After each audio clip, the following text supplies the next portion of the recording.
हमारी समझ में है जो पैगंबर ने बताया, आपके पैगंबर ने बताया कि जिस कौम को अपने रहनुमाओं की समझ ना हो उसके ऊपर जालिम हुक्मरानों को मुसल्लत कर दिया जाता है।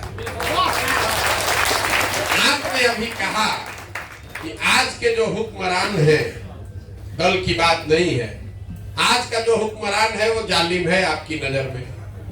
ठीक बात है, आप अपने पैगंबर की उसी कही हुई बात को आधा पढ़ रहे हैं, आधा नहीं पढ़ रहे हैं। आपसे गलती पहले हुई है तभी तो आपके ऊपर जालिम। हम तो गलत हो सकते हैं, पैगंबर तो गलत नहीं हो सकते।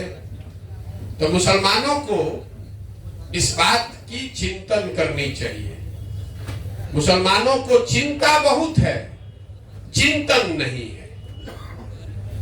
आपने कहा कि हम भाजपा अपनी सुरक्षा के नाम पर वोट देते हैं लालू जी को, लेकिन उसी सुरक्षा के नाम पर जब आप किसी अपराधी को वोट दे देते हैं तो वही अपराधी जाकर हिंदू समाज में भी तो किसी को मारता है, तो हिंदू समाज को भी तो अपने सुरक्षा का उतना ही हक है, इसीलिए वो भाजपा को वोट देता है।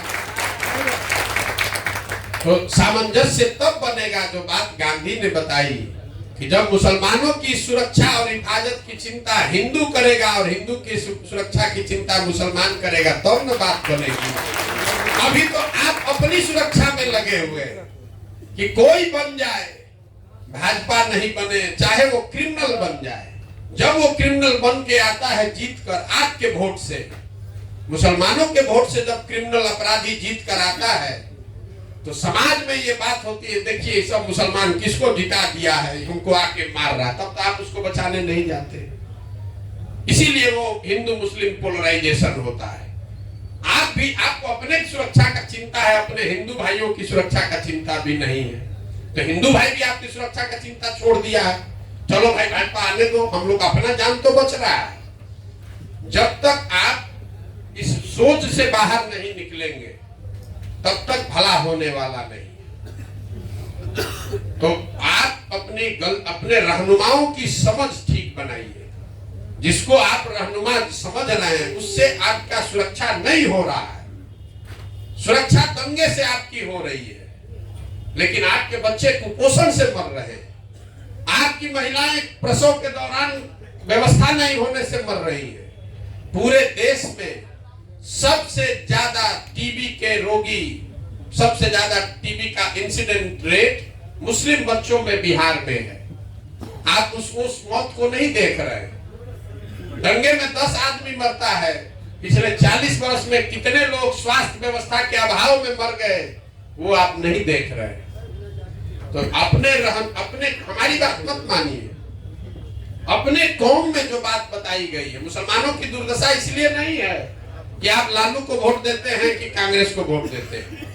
आपकी दुर्दशा इसलिए है कि आपने अपने कौम की बुनियादी बातों को छोड़ दिया।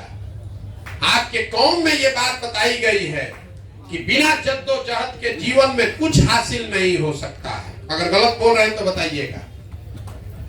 मुसलमान आज का जद्दोजहद नहीं करना चाहता है। आप 5 बरस बैठ के यही सोचते रहते हैं कौन भाजपा को हराएगा, कौन भाजपा को हराएगा। चुनाव में जो भाजपा को हराता हुआ दिखे, चाहे वो अपराधी हो, अच्छा हो, खराब हो, आप उसको वोट देने को, उसको समर्थन देने को तैयार है, उसको अपना रहनुमा मानने को तैयार है। तो जब आप जद्दोजहद के लिए तैयार नहीं है, संघर्ष नहीं करना चाहते, अपने बच्चों के लिए खड़ा नहीं होना चाहते, तो आपके बच्चों का भला होगा कैसे? अगर ऐसी ही बात होती तो पैगंबर ने ये कहा होता कि जद्दोजहद की जरूरत नहीं है, बैठ के मौके का इंतजार करो। उन्होंने ऐसा नहीं ना कहा। आप लोग ये कहते हैं, जितने मुसलमान भाई हैं कहते हैं भैया हम लोग अल्लाह को छोड़कर किसी से नहीं डरते। मैं आपके मुंह पर कह रहा हूं, पूरे भारत में 10 बरस काम करके हमने देखा मुसलमानों से ज्यादा डरा हुआ कौम कोई नहीं है। आपको भाजपा का इतना डर है कि आप किसी उस डर को दिमाग से निकालिएगा, आधी समस्या उसी दिन खत्म हो जाएगी। आप भाजपा को हराने की चिंता छोड़ दीजिए, आप कैसे जीतेंगे, अपने बच्चों के लिए अच्छी व्यवस्था कैसे बनाएंगे, ये ना चिंता करना चाहिए। 24 घंटा यही सोच रहे हैं भाजपा को कैसे हराए, भाजपा को कैसे हराए।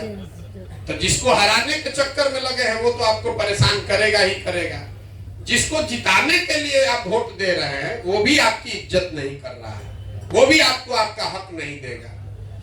तो अब आप अपने कौम की बुनियादी बातों को समझिए, जद्दोजहद के लिए खड़े होइए, अपने बच्चों के भविष्य के लिए खड़े होइए। खाली बैठ के सोचते रहिएगा कि कोई आता मोदी को हरा देता तो हमारा ठीक हो जाता, ऐसा नहीं हो सकता है। मेरा यही सुझाव है, बाकी मानना नहीं मानना आपकी मर्जी है।